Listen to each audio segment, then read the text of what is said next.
Here we go, Brighty of the Grand Canyon. Here's the next chapter, A Gift for Uncle Jim. Beside the cottonwood trees, a little spit of sand lay as level as if it had been graded for the occasion. All the crew were assembling, workmen in clean shirts, Indians bare to their waists, and boss men in trim khaki. "Everybody looks so slicked up and solemn," one said. "Makes you feel like you're at a wedding or at a funeral." Facing the crew were the government men, headed by Theodore Roosevelt, and a little apart from them, like actors backstage, stood Uncle Jimmy, Owen, and Brighty. It wouldn't take no more'n a flea bite," Uncle Jim whispered into Brighty's ear, "to make me bolt into the blue yonder." Just then a voice boomed out. It belonged to the governor of Arizona. He began like a roll call. "Mr. Roosevelt, members of the park board, engineers of this great bridge, and workmen all." He paused, waiting for his echo to catch up with him, but even when they had smalled down to nothing, he stood quiet as if the occasion had suddenly grown too big for him. "This is a wedding, gentlemen," he said at last. "A wedding between the North Rim and the South. Until now the Colorado River has been a mighty cleaver chopping at the land of Arizona, separating the North from the South." The governor warmed to his subject. "Think on it, gentlemen. Here the river is about 400 feet across, yet its treachery has forced men to travel more than 200 miles around to get from one rim to the other. A few dared swim across it, but we know not how many were sucked down into the river that never gives up its dead." Uncle Jim's hand reached out to stroke Brighty, his mind on old-timer. "Early in this century," the governor went on, "the Mormons of northern Arizona grew tired of making a wide circuit to go just a few miles. They wanted to travel a beeline, so on one day an enterprising fellow flew a kite across to a man on the opposite bank, and the man waiting had a heavy string ready to tie into the kite. From this simple spanning, the first cable was strung." Heads bobbed, remembering the story. "Back in those days," the governor went on, "men never dreamed that materials for a bridge could be packed down the perpendicular walls of the canyon. They tried to make the best of a bad situation. First they swung themselves across the cable in an old boatswain's chair, and later the cable was replaced by a cage. But even so," and here the governor shook his head sadly, "the strain of pulling and breaking caused the strongest of men to fall down in exhaustion when they reached the opposite bank." Heads nodded again, and Uncle Jimmy forgot his nervousness, his mind living the past. "It was in the little wooden cage," the governor's voice mounted, "that Theodore Roosevelt once crossed the river. Yet the hardships he suffered did not lessen his appreciation of the canyon.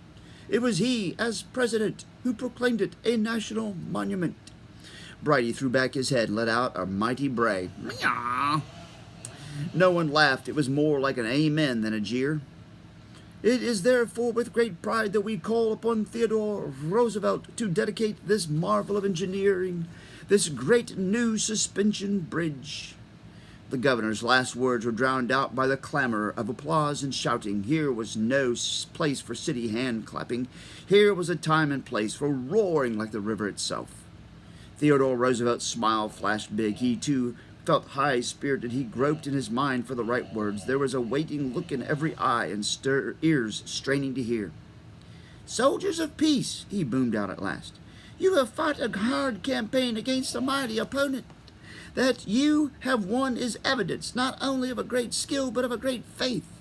You have spanned a barrier between these mile-high walls, a barrier that has been a sinister death-dealing force. For centuries, the Colorado River has dared men, defied men, defeated men, drowned men. Day and night it has roared its challenge. You accepted that challenge. 100 men working as one, 100 pairs of hands and feet and lungs, 100 hands and hearts working as one. This spider web of steel is everlasting proof of the power of working together." Uncle Jim was absently fiddling with Brighty's ears. He wished almost that he knew how to slow time or stop it altogether so that he and Brighty could always be at a little distance from the big doings, just hearing and seeing. He listened and liked the dignity of the next words. "Of what value are dreams and blueprints?" Mr. Roosevelt asked, "if all of you, architects, engineers, packers, and workmen, have not found a power and glory in working together?" "None," chorused the crowd. High up on a cliff, a ragged, black-bearded creature, more animal than man, peering down on the proceedings. Brighty's ears shot forward, only he saw the figure before it slid from view. "But as with any great accomplishment," Mr. Roosevelt went on, "there comes a feeling of sadness when it is done. I have seen strong men cry when a job's finished as if the doing were more fun than the getting through." The men nodded in silent agreement, surprised that an outsider could understand so well. For us, however, this is a day of rejoicing when two lands rent asunder are once more joined together. Brighty chose this very moment to bray his brassiest, and now the men laughed with him until the whole canyon burst into a joyful noise. Theodore Roosevelt's laughter was last to quiet down. He had to wipe his glasses and then his eyes before he could talk. "Brighty," he said, who was supposed to be awaiting his cue backstage, "reminds me to get on with the business at hand. Gentlemen, I came here to accept the distinguished honor of being first to cross your bridge, but now I am here, I forego that honor." The great silence came over the gathering. "I forego it in favor of James Owen, cowboy, lion killer, frontiersman." Mr. Roosevelt cleared his throat, and in his manner became confidential. He looked from one face to another, enjoying himself to the full. "One time on a lion hunt," he said, "I caught Jim fondling my rifle with his eye. It put me in mind of a lad hankering for his first pair of cowboy boots. Right then I decided that someday he should own a rifle exactly like mine, so I've packed it all the way down here. Little thinking to make a speech about it, but if you don't mind." He let his sentence dangle in midair while he walked a few paces away to a boulder. He reached behind it for the rifle and carefully removed the leather case. Then he came back to his audience, turning the rifle so that the gold plate on the stock was face up. Adjusting his eyeglasses, he read aloud the simple inscription, "To James Owen from his friend, Theodore Roosevelt." For a few moments not a voice was lifted, nor a hand clapped, as with uncertain step Uncle Jim went forward, holding out trembling hands to accept the rifle. And still the men were silent, but when Uncle Jim tried to read the words through a blur of tears, it was then the tide of happiness burst. Well, there's that one. Here's the next chapter. Well done. You see the expansion bridge, the suspension bridge? Clutching the rifle to him, Uncle Jim smiled through misted eyes. A few words started in him, but they dried on his lips. He turned and went quickly to Brighty and brought him to the face of the group. With one hand on the burro's shoulder and the other holding his rifle, he looked to Mr. Roosevelt to get on with the doings. The men grinned at Brighty's helmet and ribbons. One nudged his neighbor and pointed. "Little old lowlife's in high company today," he said. The color mounted in Uncle Jim's face.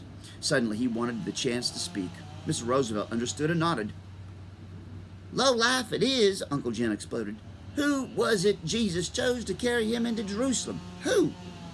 The question hung quivering in the air. Jim Owen took a step forward. "Why, 'twas a little long-eared feller, the spit image of Brighty, and on all sides folks gathered round, and some ran on ahead, laying down a carpet of palm leaves. Why, I can just see the little feller picking his way like he knowed he was working for God." The men's eyes twinkled. "And mind ye, fellers," Uncle Jim shook his big knuckled forefinger, "ever since that day, Burroughs has been marked with the cross. Look a here." He traced the black stripe down Brighty's shoulder back and the crossbar over his shoulder. "See them lines? Where'd you find a stouter marked cross than this'n?" Now the anger rushed out of Uncle Jim, and he looked around helplessly, embarrassed that he had talked so much. Mr. Roosevelt picked up the thought and spliced onto it. "Yes, gentlemen, Brighty has earned the emblem he wears. He has borne burdens and blazed trails. He has packed the sand and cement that built the very bulwark of this bridge. What could be more fitting than that these two frontiersmen James, Owen, and Bright Angel dedicate the new bridge. Voices went up in cheers and relief, too, as the men realized that the solemn speech-making was over. The cook stepped out, dried his lips on his sleeve, and lifted a trumpet. "What will it be, Danny?" Mr. Roosevelt asked. The cook unpursed his lips. "I'm going to play the extra favorite the men wanted when things was tough. It's Onward, Christian Soldiers, sir." The stirring music rolled forth into its rhythm. Uncle Jim and Brighty marched out of the cottonwood shelter toward the great new bridge. The audience followed like a platoon of soldiers. The sun struck down on the river, and the wind swayed the bridge, causing a black shadow to wave across the water. Now the whole company of men stood at attention. It was as if the months of lifting and pounding and sweating had worked into this moment. Even with the river drowning the music, the pulsating beat went on. Uncle Jim stepped to it, stepped round now to the apron leading into the bridge. Brighty, who had been marching beside him, stopped dead still. In a flash of remembering, did he see the cage in the place of the bridge? Did he see his jailer atop the cage and himself hanging by the neck? No one knows what went on in his mind, but all at once he grew rigid. A tenseness came over the crowd, too. What if Brighty balked? What if he refused to cross and so spoiled the ceremony?